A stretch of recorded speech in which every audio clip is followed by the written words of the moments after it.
आगे भाग रहा है, भोले बाबा पीछे दौड़ रहे हैं। तीनों लोगों में चक्कर काटता रहा तोता, लेकिन कहीं छुपने को जगह नहीं मिली। हैरान है तोता। तो तोता ने देखा कि ब्यास की पत्नी अरेड़ी, जो ब्यास की पत्नी अरेड़ी जो है वो छत पे खड़ी है और जमुहाई ले रही है। तोता ने मन में सोचा इससे बढ़िया जगह और कहीं नहीं मिलेगी। छोटा सा भेष बनाया और ब्यास की पत्नी के जो मुंह से वो तोता जो था वो पेट में घुस गया। शंकर जी दौड़े दौड़े आए, ब्यास इधर आ, अभी तुम्हारे घर में मेरा चोर आके छुप गया है, उसे निकालो बाहर फेंको। तो ब्यास जी बोले प्रभु क्षमा करना, चोर?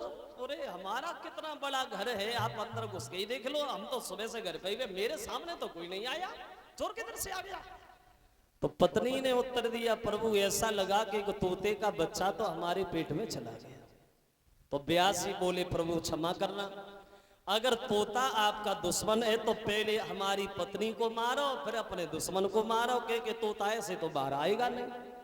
तो शंकर जी बोले ब्यास हम भैया तुम्हारी पत्नी क्यों मारे, इसका क्या दोष है?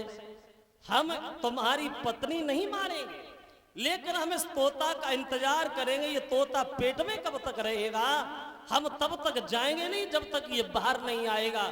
धूनी रमाई दरवाजे में बैठ गए, बोले तुम अंदर हम बाहर, हमें करना ही क्या है, जैसे इधर वैसे उधर। अब तोता अंदर पेट में, शंकर जी दरवाजे पे इंतजार। तोता सोच रहा है कि शंकर जी जाए और शंकर जी सोच रहे तोता बाहर आए। फंस गई ब्यास की पत्नी बीच में। दोनों एक दूसरे के इंतजार में बैठे हैं। एक दो दिन नहीं, एक दो महीना नहीं, एक दो साल नहीं, अब तोता को पेट में छुपे छुपे 12 साल हो गए। वहां 12 साल।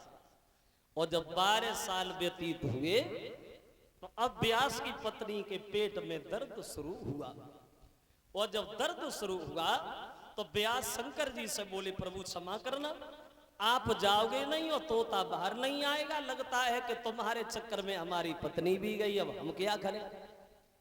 तो मां विष्णु भगवान आए और उन्होंने ये तोता से कहा क्यों परेशान हो रहे हो? खुद परेशान हो, दूसरे को परेशानी पहुंचा रहे हो, बच्चा बन के जन्म कहीं नहीं ले लेते हो? तो पेट से ही आवाज लगाई तोता ने, हम पागल हैं, बुद्धि खराब है, जो हम जन्म ले, शंकर जी बैठे त्रिशूल लिए हुए दरवाजे, मैं नहीं आऊंगा और मैं तब तक बाहर नहीं आऊंगा जब तक ये दुनिया निर्मोही नहीं हो जाती। तो एक पल के लिए भगवान ने इस दुनिया को निर्मोही बना दिया, किसी को किसी का मोह नहीं रहा। शंकर जी भूल गए हमारा कोई दुश्मन है। तब जन्म लियो सुख देव ने वो बेनरा लपेटे अंग, और चले भागते मनी को तो लगे व्यास जी संग। पैदा हुए सुखदेव और पैदा होते ही होते सुखदेव जंगल की तरफ दौड़े, पीछे मुड़ के देखते जा रहे हैं कि शंकर जी का ध्यान ना छूट जाए, फिर पीछे ना पड़ जाए। और सुखदेव आगे भागे और व्यास जी पीछे दौड़े, बेटा रुको, मेरी बात सुनो, अरे घर चलो, तुम्हारी मार हो रही है। सुखदेव बोले नहीं नहीं, ना कोई बाप है, ना कोई माँ है, ना कोई बेटा है, दुनिया निर्मोही है, हम घर नहीं आएंगे, तुम अपने घर चले जा।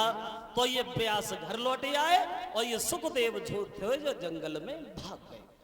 और इन सुखदेव ने जंगल में जाकर के भगवान की इतनी कठिन तपस्या की, इतनी कठिन तपस्या की, जो इनकी तपस्या को देख करके देवताओं का राजा इंद्र भी घबरा गया और सोचने लगता है ये जरा सा बच्चा है, अगर इसकी तपस्या पूर्ण हो गई तो हमारा इंद्रासन चला जाए। तो उसने एक रंभा नाम की अप्सरा बुलाई और बोले रंभा जा, सुखदेव की आंखें तुम्हें खुलवानी है, कैसे खुलवानी है जे तुम जानो। अब देखो चली है रंभा, जहां बरसों से कुटिया में लीन है सुखदेव भजन में, और जब रंभा आगे बढ़ी है सुखदेव को